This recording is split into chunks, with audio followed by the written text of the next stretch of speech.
자, 오늘로 로마서 강의 시즌 1이 끝이 납니다. 자, 로마서를 처음부터 끝까지 살펴보는 것이 제일 좋겠지만, 자, 그렇게 하면 이제 한 성경을 너무 오랫동안 보게 되면서 지루함이 동반돼요. 그래서 가급적이면 이제 한 책을 강해하더라도 대략 한 20번 정도에서 이제 마치려고 하는데, 그래서 시즌 1, 로마서 시즌 1은 이제 21번으로 끝이 나고요. 시즌 1이 있으면 시즌 2가 있겠죠. 시즌 2는 내년 아마 4월, 5월쯤에 시즌 2 9장부터 16장까지를 살펴보도록 하겠습니다.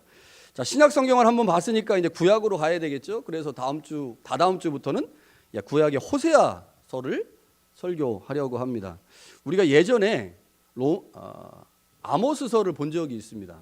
아모스서. 근데 아모스가 호세아하고 동시대예요. 그런데 아모스의 메시지와 호세아의 메시지가 완전히 반대입니다. 그러니까 포인트를 달리하면서 메시지를 전하고 있거든요. 동시대에 두 선지자가 다른 메시지를 전하고 있다라고 하는 것이 굉장히 의미가 있기 때문에 우리가 이제 호세아서를 보면서 아모스 얘기를 좀 잠깐 간간히 하고, 그래서 호세아와 아모스의 차이점도 좀 보고, 또 호세아에서 무엇을 우리 가운데 말씀하고 있는지를 이제 다다음 주부터 살펴보도록 하겠습니다. 로마서는 우리에게 복음이 무엇인지를 분명하게 가르쳐 줍니다. 복음은 모든 믿는 자에게 구원을 주시는 하나님의 능력이죠. 바울은 이 복음의 능력, 복음 안에 나타난 하나님의 구원의 능력을 8장까지 쭉 설명을 했는데요. 바울이 쓰는 방식은 마치 기독교 복음을 교리를 가르치듯이 체계적으로 우리 가운데 말씀을 했습니다. 그런데 이 8장의 마지막 단락에 와서는 교리적인 설명을 넘어서서 감정적인 호소로 메시지를 마무리하고 있습니다. 본문에서 바울은 구원의 확신을 우리 가운데 강조하고 있습니다. 지금까지 복음을 통해 나타난 하나님의 구원을 설명한 후에 그 복음의 근거에서 우리의 구원이 확실하다라는 사실을 바울이 말씀하면서 하나님의 구원의 역사가 우리 가운데 어떻게 나타났고 그 구원을 우리가 어떻게 신뢰해야 하는지를 설명하죠. 31절부터 35절에 4번이나 누가라는 말로 우리가 받은 구원이 확실하다는 점을 설명합니다. 만일 하나님이 우리를 유하시면 누가 우리를 대적하리요? 누가 능히 하나님께서 택하신 자들을 고발하리요? 누가 정죄하리요? 죽으실 뿐 아니라 다시 살아나신 이는 그리스도이니 그는 하나님 우편에 계신 자요 우리를 위하여 간구하시는 자라. 누가 우리를 그리스도의 사랑에서 끊으리요? 환난이나 곤고나 박해나 기근이나 적신이나 위험이냐 칼이랴. 바울은 그 누구도 우리의 구원을 빼앗을 수 없다고 말씀합니다. 그리고 나서요 38절에 가면 아주 분명하게 내가 확신하노니 사망이나 생명이나 천사들이나 권세자들이나 현재일이나 장래일이나 능력이나 높음이나 깊음이나 다른 어떤 피조물도 우리를 그리스도 예수 안에 있는 하나님의 사랑에서 끊을 수 없다. 우리가 받은 구원이 확실하다는 거죠. 우리는 분명히 구원을 받았습니다. 바울은 로마서를 통해 자신이 받은 구원, 그리고 로마 교회를 향해서 로마 교회 교인들이 받은 구원이 확실하다고 말씀하고 있습니다. 여러분은 어떻습니까? 여러분 구원의 확신이 있으신가요? 저는 모태신앙인입니다. 보통 모태신앙이라고 부르죠. 저는 모태신앙인입니다. 지금은 그렇게 많이 사용하지 않지만 제가 어렸을 때 이 모태신앙이라는 말을 참 많이 사용했고 많이 들었습니다. 제가 모태신앙인이라는 말은 엄마 뱃속에서부터 교회를 다녔다라는 말이죠. 사실 엄마 뱃속에서 교회 다닌 게 저한테 무슨 의미가 있겠습니까? 아무것도 모르고 다녔는데, 그런데 그게 마치 중요한 신앙의 업적인 것처럼 그렇게 말하는 사람들이 있었죠. 태어난 후에 엄마와 함께 교회를 다녔고요. 유치원을 다닐 때부터는 교회를 빠지지 않고 다녔습니다. 그래서 저는 교회의 문화에 매우 익숙하고 교회의 전통에 대해서도 너무너무 잘 알고 있습니다. 모태신앙을 가진 사람들이 상대적으로 보수적 신앙관을 가졌는데 저도 보수적 신앙관을 가졌었고요. 열정이 없다는 평가를 많이 받는데 과거의 저를 생각해 보니까 열정이 조금 없었던 적이 있었던 것 같아요. 지금은 조금 있습니다, 열정이. 근데 예전에는 없었던 것 같아요.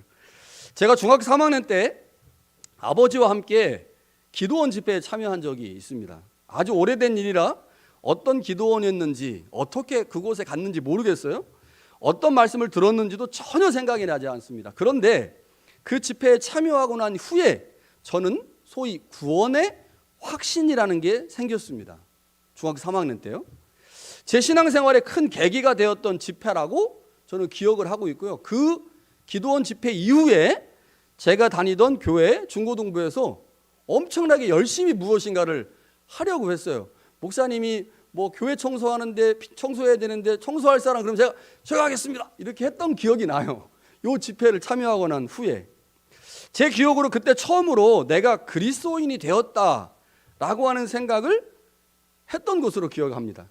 중학교를 졸업하고 대전에 있는 고등학교에 진학을 했어요. 제 고향은 충청남도 서천인데 제가 다니던 중학교에서 매년 한 15명 정도가 그 당시에는 연합고사라는 게 있었어요. 연합고사, 대전 연합고사를 통해서 대전에 있는 학교에 이제 진학을 했는데 제가 보니까 저기 박석훈 집사님의 12년 선배입니다.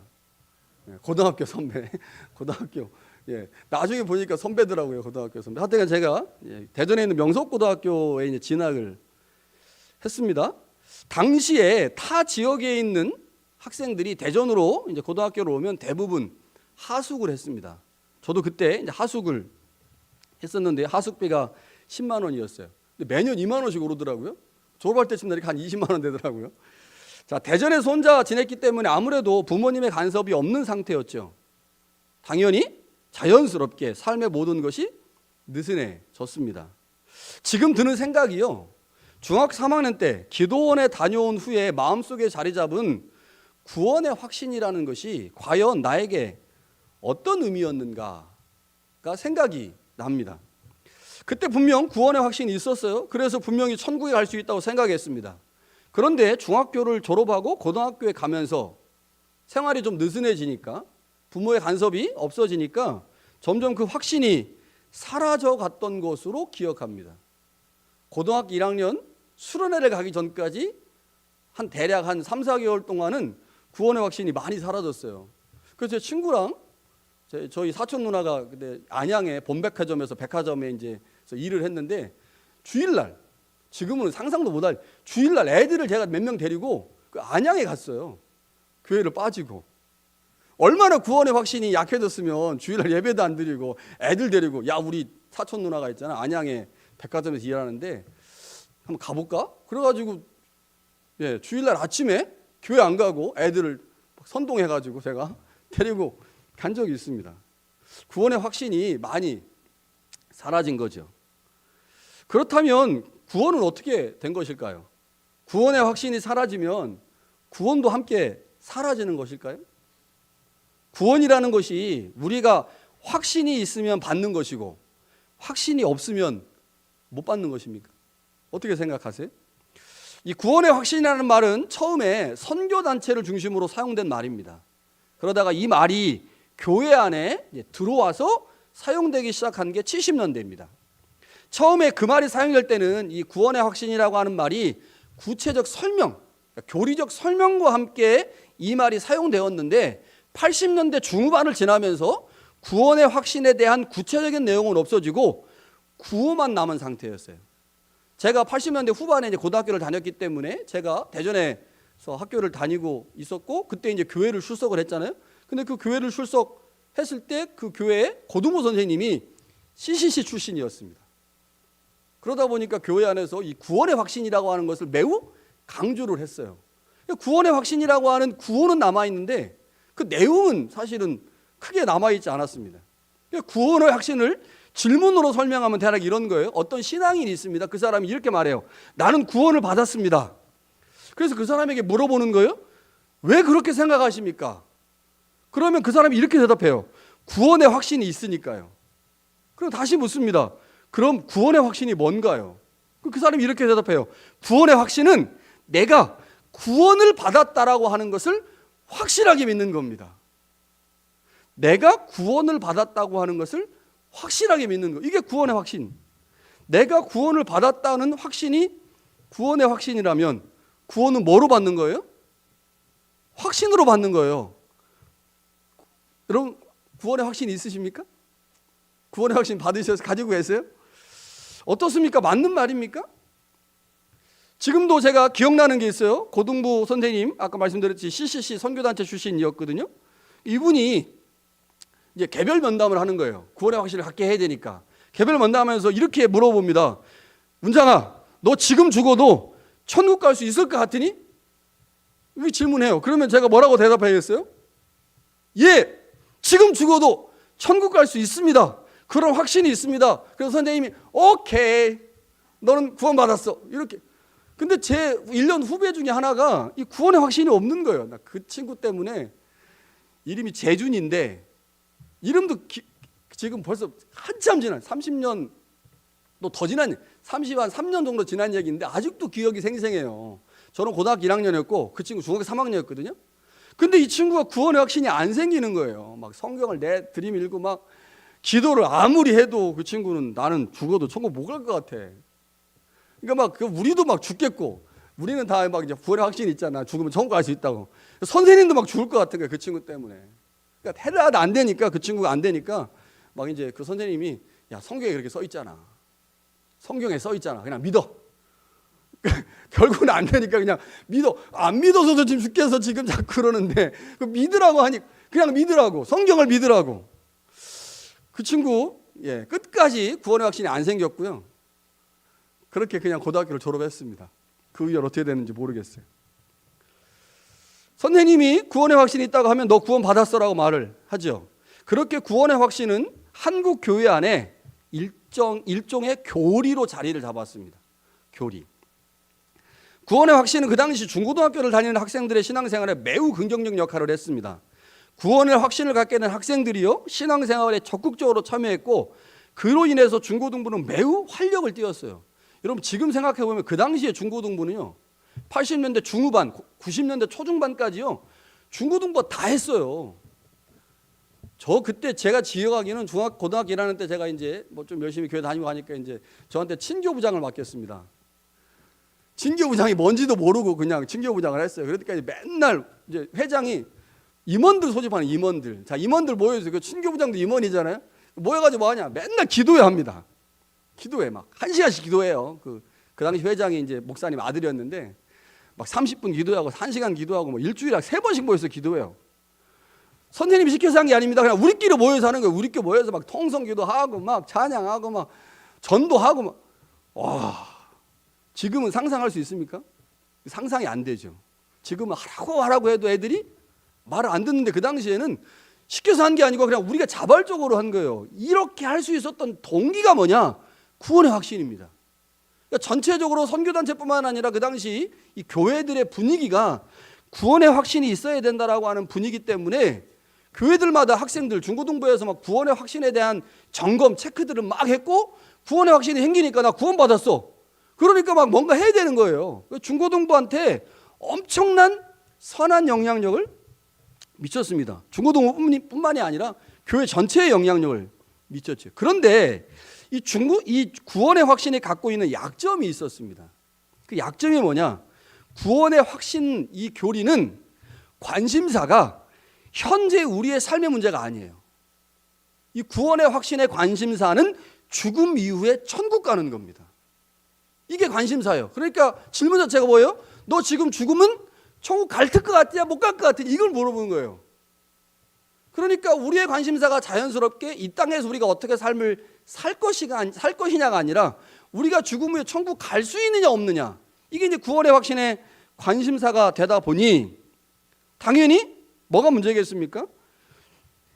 예수 그리스도인으로서 우리가 삶의 문제를 어떻게 해결해야 되느냐, 어떻게 이 땅을 살아가야 되느냐, 그리고 예수 그리스도를 믿은 후에 우리가 어떤 삶을 통해서 하나님께 영광을 돌려야 되느냐, 이러한 삶의 문제에 대해서는 취약했다는 겁니다. 자, 그런데 이렇게 된 이유가 있습니다. 이유가 그 당시에 70년대, 80년대 한국교회를 주도하고 있었던 신학이 십자가 대속의 복음이었어요. 십자가 대속의 복음. 이 십자가 대속의 복음이 현재 삶에 대해서 별로 관심이 없습니다. 십자가 대속의 복음, 예수 그리스도를 믿고 그 믿음으로 말미암아 천국 갈 수 있다라고 하는 것이 그 당시 복음의 핵심이었거든요. 그러다 보니까 당연히 그런 복음을 가르쳤던 교회에서 구원의 확신을 말하다 보면 구원의 확신도 자연스럽게 죽음 이후에 천국 문제에 집중을 하게 될 수밖에 없었다고 하는 거죠.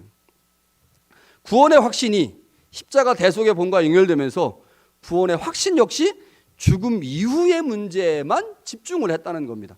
그러다 보니까 구원의 확신과 함께 더 중요하게 다루어져야 할 구원의 내용, 우리가 뭔가를 확신한다고 하는 것은 뭔가를 지금 알고 있기 때문에 확신하는 거잖아요. 그러면 구원의 내용이 뭐냐? 이 구원의 내용에 대해서는 별로 관심이 없어요. 그냥 확신 있으면 천국 가는 거예요. 구원을 확신하는 사람이 천국 가기 전까지 어떤 삶을 살아야 하는지에 대해서도 크게 신경 쓰지 않았습니다. 이렇게 70년대 80년대를 그냥 지내온 거죠.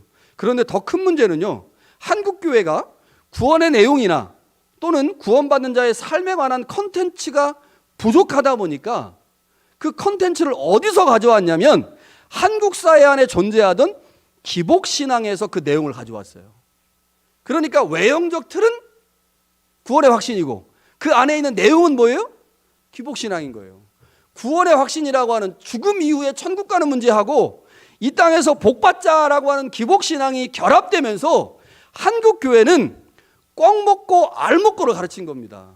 누이 좋고 내부 좋고 이 땅에서 복받아서 잘 살고 행복하고 그리고 죽음 이후에 천국도 가고 이것도 좋고 저것도 좋고 이렇게 가르치게 된 거죠. 여러분 이렇게 되니까 어떻습니까? 대단한 겁니다. 교회에서 가르치는 게.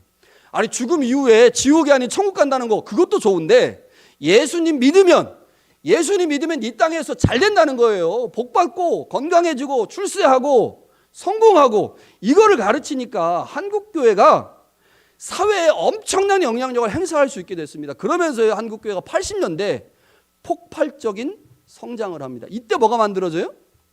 대형교회, 소위 대형교회가 80년대 만들어집니다. 한국에 있는 대형교회들 있잖아요. 5만 명, 10만 명 되는 게 다 이때 만들어졌어요. 한국교회가 양쪽으로 성장을 한 거죠. 그런데 이 실질적인 면에선 참혹한 대가를 치러야 했습니다. 기복신앙이 복음의 내용이 됐잖아요. 그러니까 기독교는 심각하게 변질된 거예요. 기독교가 기복 종교가 됐습니다. 복을 비는 종교가 된 거예요. 복을 비는 종교. 그것도 다른 사람 복 비는 게 아니고 나의 복을 비는, 내 가족의 복을 비는 매우 이기적인 종교로 전락을 한 겁니다. 기복신앙의 관점에서 가난과 고통은 마치 저주와 같은 거죠. 기복신앙에서는 이 가난과 고통을 매우 싫어합니다. 그런데 성서를 보니까 고난이 하나님의 영광에 들어가기 위한 과정이라고 말하거든요. 그러다 보니까 성서가 말하고 있는 고난의 문제를 기복신앙이 해결할 수가 없는 거예요. 해석을 해야 될 거 아니에요. 성서가 그렇게 많은 고난을 얘기하는데 이 고난이 도대체 무엇을 의미하는지를 설명해야 되는데 기복신앙은 설명을 못해요. 그러니까 어떻게 해요? 기복신앙에서 이 고난은 저주야, 저주. 그러니까 이거를 적극적으로 끊어내야 되는 거예요. 강하게 흐르는 저주를 끊어야 산다. 고난은 끊어내야 되는 거지. 그 고난을 우리가 받아들이고 고난 안에서 하나님의 의도와 뜻을 찾는 긍정적 신앙인들을 만들어내지 못한 거죠. 기복신앙으로는 성서에서 나오는 고난의 문제를 해석할 수가 없게 되죠. 그러다 보니 자연스럽게 기독교 복음은 변질된 겁니다. 복음의 변질로 인해 교회는 교인 수를 늘리기에만 관심을 가졌어요. 교회는 마치 기업화가 돼가지고 자본주의 길로 막 들어가가지고 교회를 막 숫자를 불리는 그래가지고 건강하지 않고 살만 찌는 이런 교회가 돼버린 거죠. 한국 교회는 구원의 확신으로 수적인 부흥과 성장을 이끌어냈지만 구원의 확신과 함께 다뤄져야 할 구원의 내용과 구원받은 자의 삶의 문제를 바르게 제시하지 못하면서 심각한 결과를 낳고 말았다는 거죠. 여러분 구원의 확신, 제가 이렇게 길게 얘기를 하는 이유가 뭐겠습니까? 여러분 구원의 확신은 좋은 겁니다. 바울이 우리한테 말하고 있잖아요. 내가 확신하노니. 그 어떤 것도, 그 누구도, 어떤 피조물도 하나님의 사랑에서 우리를 끊어낼 수 없다. 그리스도의 사랑에서 우리를 끊어낼 수 없다. 우리의 구원을 그 누구도 취소시킬 수 없다라고 하는 확신은 너무너무 중요해요. 그런데 만약 이것이 구원만 남는다면, 왜 구원받았습니까? 예, 제가 확신하니까요. 그럼 당신은 당신의 확신으로 구원받습니까? 예, 저는 확신하면 구원받습니다. 뭐가 없어요? 복음의 내용이 없어요. 내용이. 복음의 내용이 없으니 자연스럽게 구원받은 자의 삶의 문제도 다룰 수가 없게 되는 거죠. 여러분, 우리가 구원을 확신할 수 있는 이유가 무엇입니까? 우리의 구원을 위한 하나님의 일하심 때문이죠. 하나님의 일하심 때문에 우리가 구원을 확신할 수 있는 겁니다.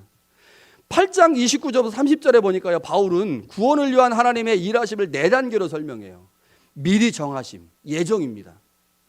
특별히 예정에 대해서 29절에 이렇게 말합니다. 하나님께서 미리 아신 자들을 또한 그 아들의 형상을 본받게 하기 위하여 미리 정하셨다. 하나님께서 우리를 예정하셨는데, 예정하시면서 아들의 형상을 본받도록 예정하셨다는 거예요. 여기서 아들의 형상이라고 하는 말이 예수 그리스도의 육적인 모습을 의미하기도 하지만, 더 중요한 것은 예수 그리스도가 육신으로 이 땅에 오셔서 고난을 받으셨고, 그 고난을 통해서 영광스러운 분으로 증명됐잖아요. 예수의 고난 사건이 예수 그리스도에게 영광이 주어지는 매우 중요한 조건이었어요. 고난 받으시니까 영광을 받았단 말이에요. 그래서 우리가 하나님으로부터 예정이 됐는데 아들의 형상을 본받기 위해서 예정됐다라는 말은, 우리도 역시 그리스도와 함께 상속자가 되어야 하니 그 영광을 받기 위해서 우리도 함께 고난 받아야 된다는 겁니다. 그걸 하나님이 정해놓으신 거예요. 아들의 형상을 본받는다. 그 말은 그 아들이 육신으로 말미암아 고난을 받고 영광을 받은 것처럼 우리도 역시 고난의 자리에 참여하여 고난을 받을 때 아들이 받으신 그 영광을 우리도 받는다. 그렇게 우리가 하나님의 아들의 형상을 본받도록 만드셨다는 거죠. 그걸 하나님이 계획하셨어요. 그리고 나서 우리를 부르셨죠. 소명하셨어요. 그리고 우리를 의롭다 하셨습니다. 그리고 우리를 영화롭게 하셨어요. 그런데 여기서요, 중요한 표현이 나옵니다. 자, 하나님께서 우리를 예정하셨죠? 부르셨어요? 의롭다 하셨어요? 그리고 영화롭게 하십니다. 자, 그런데 시제를 보면 자, 우리를 예정하시고 부르시고 의롭게 하신 것은 과거 시제입니까? 앞으로 미래의 일입니까? 당연히 과거에 일어난 일이죠. 그래서 바울이 이 시제를, 여기 3개의 시제를 모두 과거로 썼어요. 그러면 영화롭게 된다, 영광을 얻는다라고 하는 것은 우리 생각에 미래 시점입니까? 과거 시점입니까? 당연히 미래 시점이죠. 그런데 바울은 영화롭게 된다라고 하는 말도 단순 과거를 썼습니다. 이미 일어난 과거라고 설명한 거예요. 여러분, 어떻게 영화롭게 된다, 이것이 미래가 아닌 과거일까요? 왜 바울이 이거를 과거라고 썼을까요? 굉장히 중요한 의미가 이 안에 있어요. 자, 의롭게 된 자들이 영광스럽게 되는 과정에서 반드시 통과해야 되는 게 뭡니까? 고난입니다. 고난. 의롭게 된 우리가 예수 그리스도와 같이 영광을 얻기 위해선 반드시 고난을 통과해야 돼. 이거를 바울이 4장, 5장부터 쭉 설명을 했어요. 우리가 왜 고난을 받아야 되는 설명을 했습니다. 그런데 바울이요 35절에 보니까 지금 우리가 처한 상황을 뭐라고 설명하느냐? 우리는 지금 환난 가운데 있다. 곤고와 박해와 기근과 적신과 위험과 칼이라고 하는 말을 통해 우리가 지금 고난받고 있다는 거예요. 자, 우리가 지금 고난을 받고 있으니, 고난이라고 하는 구체적 상황이 있으니 우리에게 뭐가 주어집니까? 영광이 주어질 거죠. 고난을 받는 자에게 영광이 주어지니까. 그러니까 고난을 받고 있다는 말은 그 영광이 미래 시점이 아니라 고난 때문에 과거 시점이 되었다는 겁니다. 예정도, 부르심도, 의롭게 하심도 이미 이루어졌어요. 그리고 우리는 지금 그 영광을 향해 가는 어떤 시점에 있어요. 그런데 그 영광을 향해 가는 그 시점에서 우리가 지금 고난받고 있기에 그 고난이 우리가 받게 될 영광을 미리 보여주는 선취하는 사건이기 때문에 바울은 영화를 미래 시점으로 쓰지 않고 과거 시점으로 표현한 거죠. 그러니까 지금 우리가 이미 구원을 이루었다는 겁니다. 그것을 보여주는 게 뭐예요? 그게 고난이에요. 고난. 그런데 그 고난이 하나님의 사랑에서 우리를 끌어낼 수 있습니까? 없어요. 어떤 고난을 당해도, 어떠한 환난 가운데 있어도 우리는 하나님의 사랑에서 우리를 그것이 끌어낼 수 없다는 거죠. 이게 바울이 지금 하고 있는 확신입니다. 그런데 여러분, 이렇게 우리가 영광을 향해 가고 있어요. 영광을 향해 가고 있는 그 현장에서 고난을 만났을 때, 고난이 우리가 영광을 향해 가고 있으니까 우리 고난은 뭐가 다 즐거운 거야, 행복한 거야, 나 고난 받고 있으니까 난 이제 구원받, 이렇습니까? 아니요, 다 끝난 다음에 하는 얘기예요. 그 얘기는 고난이 다 끝난 다음에 그런 얘기 하는 거고, 고난을 받고 있는 우리한테는 너무너무 힘든 거죠. 내가 지금 영광 때문에 고난을 받고 있지만 그 고난 자체는 우리를 힘들게 합니다. 그때 뭐가 필요해요? 구원의 확신이 필요한 겁니다. 구원의 확신. 고난 가운데 있을 때 우리 안에 구원의 확신이 필요한 거예요. 영광스럽게 될 것이다가 아니라 이미 나는 영광스럽게 되었다라고 하는 구원의 확신이 우리 안에 있을 때 지금 당면하고 있는 고난의 문제를 이겨낼 수 있다는 거죠. 그래야 이미 주어진 그 영광이 우리의 것이 확정된 거죠. 지금 바울이 그거 설명하고 있는 겁니다. 자, 그런데 한 가지 반드시 여기서 우리가 기억할 게 있어요. 지금 바울이 31절부터요 39절까지 누구도 하나님의 사랑에서 우리를 끊어낼 수 없다. 어떤 피조물도 어떤 것도 우리를 하나님의 사랑에 끌어낼 수 없다라고 말합니다. 그런데 이렇게 설명하고 있는 모든 것이 다 어디서 오는 거냐? 외부에서 오는 거예요. 보세요. 다 외부에서 오는 겁니다. 누가 하나님의 사랑에서 우리를 끌어낼 수 있는가? 권세자들이나 천사들이나 높음이나 기품이나 적신이나 칼이나 위협이나 박해나 다 어디에서 오는 거예요? 외부에서 오는 거예요. 외부에서. 여러분, 적은 어디에 있습니까? 적은 외부에 있지 않아요. 어디에 있어요? 내 안에 있어요. 내 안에. 반드시 기억해야 됩니다. 바울이 말한 것처럼 사망이나 생명이나 천사들이나 권세자들이나 현대리나 장례리나 능력이나 높음이나 기품이나 어떤 피조물도 우리의 구원을 무료할 수 없습니다. 하나님의 사랑에서 우리를 끊어낼 수 없어요. 그런데 바울이 5장부터 8장에 계속 뭘 얘기했습니까? 하나님과 우리 사이를 갈라놓은 더 무서운 적은 외부로부터 오는 고난이나 위협이 아닙니다. 외부로부터 오는 어떤 강력한 세력이나 피조물이 아니라 내 안에 여전히 존재하고 있는 육신의 소욕이 내가 경계해야 될 가장 무서운 적입니다. 마치 바깥에서 뭔가가 우리를 쳐들어오면 우리가 무너질 거라고 생각해요. 그러나 결속하고 단합하면 하나가 되면 외부에서 아무리 강력한 적이 온다 할지라도 무너지지 않죠. 그런데 항상 문제는 내부에서 일어납니다. 내부가 결속되지 못하면, 하나 되지 못하면 그 하나 되지 못한 것 때문에 교회가 와야 되는 거죠. 바울이 지금 우리에게 말하고 있는 것이 바로 이겁니다. 그 어떤 외부적 세력도 우리를 끌어낼 수 없다. 그만큼 우리는 하나님과 단단하게 연결되어 있다. 그런데 우리가 이 시점에서 조심해야 될 한 가지가 있다면 그것은 우리 안에 여전히 도사리고 있는 육신의 소욕이다.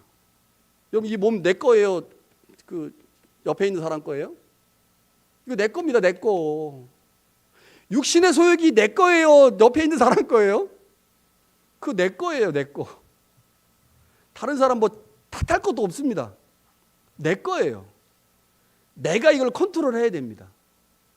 그 컨트롤 하기 위해서 반드시 우리 안에 있어야 되는 한 가지, 그게 뭐냐? 하나님이 우리를 여전히 사랑하고 계시다. 하나님이 우리 안에 놀라운 구원의 은혜를 베푸셨다. 예수님의 십자가의 신실하심이 나를 구원했다. 성령이 내 안에 오셔서 나를 지금 돕고 계신다. 말할 수 없는 탄식으로 우리를 위해서 기도하고 계신다라고 하는 하나님의 무조건적인 사랑을 내가 알고 있을 때, 그 사랑 때문에, 그 구원의 확신 때문에 내 인간적인 소욕이 일어날 때 그 소욕을 누르고 이겨낼 수 있는 거죠. 여러분, 구원의 확신이 왜 필요합니까? 고난의 현장에서 고난을 이겨내기 위해서 구원의 확신이 필요한 거예요. 단순히 구호로서의 구원의 확신이 아니라 하나님이 우리를 위해서 여전히 일하고 계시는 하나님의 구원하심이 어떻게 우리가 나타나는지를 분명하게 알고 있는 것, 이것이 우리 안에 확신으로 다가올 때 고난의 문제, 어려움의 문제를 해결해낼 수 있습니다. 로마서 본론을 마치면서 바울의 권면을 한번 새겨봅니다. 첫 번째는요, 구원의 확신이에요. 우리의 구원은 하나님의 구체적인 구원의 계획과 그 구원을 이루신 예수 그리스도의 신실하심, 그리고 우리 안에서 일하시는 성령을 통해 주어졌습니다. 그래서 우리는 구원의 확신을 가질 수 있습니다. 여러분 구원의 확신 있으시죠? 예, 여러분 구원의 확신을 가지시고 여러분의 삶의 자리에서 당면하는 모든 어려움들을 이겨낼 수 있기를 축원합니다. 또 다른 하나는요, 구원의 확신을 가진 자로서 어떠한 삶을 살아야 하는지를 기억하는 겁니다. 하나님의 사랑이 우리가 나타났어요. 예수 그리스도의 피의 신실하심이 우리를 구원했습니다. 어떻게 살아야 돼요? 하나님의 사랑을 받은 자로서의 삶을 살아야 됩니다. 구원의 확신이 내 마음에서만 머물지 않고 구원의 확신이 내 삶의 자리에서 나타나도록 해야 합니다. 이게 오늘 우리가 바울을 통해서 로마서를 통해서 깨닫게 되는 진리의 말씀이죠. 여러분 성령께서 그 일을 행하게 하실 것입니다. 여러분 성령을 더 의지하심으로 구원받은 자의 삶을 살아내므로 여러분의 구원의 확신이 마음의 확신으로 머물지 않고 삶의 확신으로 나타날 수 있기를 간절히 축원합니다.